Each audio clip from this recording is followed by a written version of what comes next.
Halo semua, saya Mesiana Emilia Balok, NPM 12190044. Di sini saya akan menjelaskan mengenai teori perdagangan internasional Heckscher-Ohlin. Apa itu teori Heckscher-Ohlin atau HO? Teori Heckscher-Ohlin adalah model matematis perdagangan internasional yang dikembangkan oleh Elie Heckscher dan Bertie Ohlin.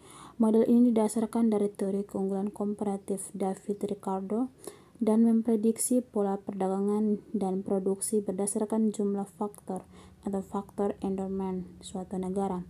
Heckscher-Ohlin tahun 1995 dalam teorinya mengenai timbulnya perdagangan menganggap bahwa negara dirincikan oleh bawaan faktor yang berbeda, sedangkan fungsi produksi di semua negara adalah sama.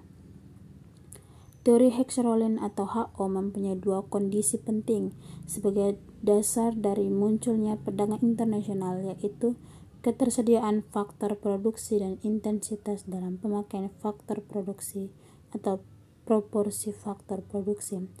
Dalam teori HO, keunggulan komparatif dijelaskan oleh perbedaan kondisi penawaran dalam negeri antara negara. Kelemahan asumsi teori HO. Yang pertama, asumsi bahwa kedua negara menggunakan teknologi yang sama dalam memproduksi adalah tidak valid. Fakta yang ada di lapangan negara sering menggunakan teknologi yang berbeda. Yang kedua, asumsi persaingan sempurna dalam semua pasar produk dan faktor produksi lebih menjadi masalah. Hal ini karena sebagian besar perdagangan adalah produk negara industri yang tertumpu pada diferensiasi produk dan skala ekonomi yang belum bisa dijelaskan dengan model faktor endorment HO. Yang ketiga, asumsi tidak ada mobilitas faktor internasional. Adanya mobilitas faktor secara internasional mampu mensubstitusikan perdagangan internasional yang menghasilkan kesamaan relatif harga produk dan faktor antar negara. Maknanya hal ini merupakan modifikasi HO tetapi tidak mengurangi validitas model HO.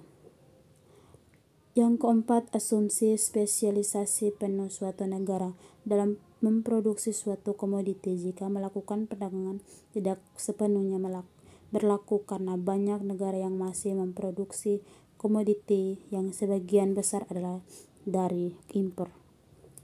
Analisis hipotesis HO dikatakan sebagai berikut. Yang pertama, harga atau biaya produksi suatu barang akan ditemukan oleh jumlah atau proporsi faktor produksi yang dimiliki masing-masing negara.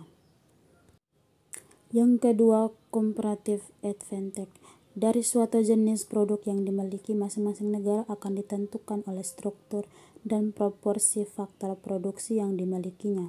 Yang ketiga, masing-masing negara akan cenderung melakukan spesialisasi produksi dan mengekspor barang tertentu karena negara tersebut memiliki faktor produksi yang relatif banyak dan murah untuk memproduksinya. Yang keempat, sebaliknya masing-masing negara akan mengimpor barang-barang tertentu karena negara tersebut memiliki faktor produksi yang relatif sedikit dan mahal untuk memproduksinya. Kelemahan dari teori HO yaitu jika jumlah atau proporsi faktor produksi yang dimiliki masing-masing negara relatif sama, maka harga barang yang sejenis akan sama pula sehingga perdagangan internasional tidak akan terjadi. Sekian dan terima kasih.